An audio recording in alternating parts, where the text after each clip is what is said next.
Charcoal soap வந்து எப்படி ready பண்ணணும்னு நிறைய பேர் கேட்டிருந்தீங்க. இன்றைக்கி வந்து உங்களுக்கு நான் கொஞ்சமாக பண்ணி காட்டுறேன். ஃபஸ்ட்டு வந்து மவுல்டில் வந்து தேங்காய் எண்ணெய் அப்ளை பண்ணி வச்சுக்கோங்க. அதுக்கப்புறமா சுத்தமான சோப் பேஸாக பார்த்து வாங்கிக்கோங்க. அதாவது சல்ஃபேட் பேரபேன்லாம் இல்லாத சோப் பேஸாக வாங்கிக்கோங்க. அந்த பேஸை வந்து நம்ம மெல்ட் பண்ணிக்கலாம். மெல்ட் பண்ணதுக்கப்புறம் சார்கோல் பவுடர் வந்து அதில் ஆட் பண்ணிக்கலாம். நான் வந்து வாசனைக்காக பார்த்தீங்கன்னா சாண்டில் எக்ஸ்டென்ஷன் ஆயில் தான் யூஸ் பண்ணியிருக்கேன். கொஞ்சமாக தேங்காய் எண்ணெய் சேர்த்துருக்கேன். ஸோ இது மட்டும்தாங்க நான் சேர்க்குறேன். ப்ரிசர்வேட்டிவ்ஸ்லாம் எதுவுமே நான் சேர்க்க மாட்டேன். இந்த சோப்பு பார்த்திங்கன்னா யார் யார் யூஸ் பண்ணலான்னா எல்லாருமே யூஸ் பண்ணலாம். பெண்களுக்கு பார்த்திங்கன்னா கழுத்து பகுதியில் செயின் போடுறதுனால அதிகமாக கருப்பு தேங்கிரும். ஸோ அதையும் வந்து கியூர் பண்ணிடும். அது மட்டும் இல்லை, முகச்சுருக்கங்களெல்லாம் நீக்கிட்டு நல்லா முகப்பொலிவை வந்து அதிகமாக எடுத்து கொடுக்கும்.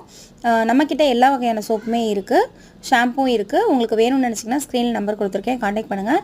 இன்றைக்கி வந்து பார்த்திங்க அப்படின்னா 20 கிலோ சுத்தமான பசு நெய் வந்து நாங்கள் காய்ச்சிருக்கோம். எல்லாமே வந்து ஆர்டர் பண்ணிட்டாங்க. நாளைக்கு மறுபடியும் போடுவோம். வேணும்னா ஸ்க்ரீனில் நம்பர் கொடுத்துருக்கேன், காண்டாக்ட்